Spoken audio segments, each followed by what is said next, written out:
قانون ہے UAPA کا. اب دہشت گردی کے قانون میں جو دہشت گردی کا ڈیفینیشن ہے اس سے زیادہ ڈیفینیشن اس نئے قانون میں ڈال دیا گیا.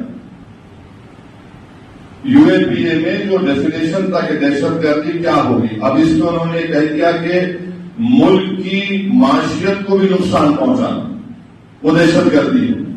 اب فرض کریے جیسا کہ ابھی ہم نے ایک 6-7-8 مہینے پہلے سنا کہ امریکہ کی ایک بہت بڑی ریسرچ کمپنی نے کسی ملک کے ایک بہت بڑے معاشی کمپنی کے خلاف رپورٹ دی کہ انہوں نے غلطیاں کی، وہ دہشت گردی میں آ جائے گا.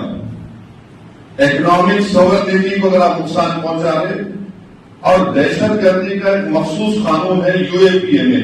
آپ پولیس کو دے دے قانون، آپ پولیس کو دے دے، پولیس دہشت گردی کیسا کہ قانون استعمال کرے گی.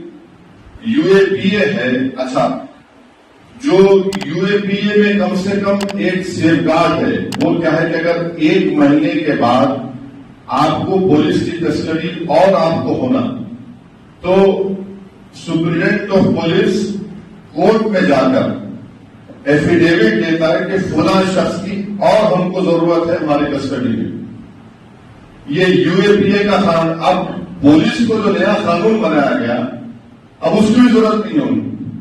مانے UAPA سے خطرناک یہ قانون بنایا گیا ہے، اور آپ اندازہ لگائیے قانون کا استعمال کیسے ہوگا.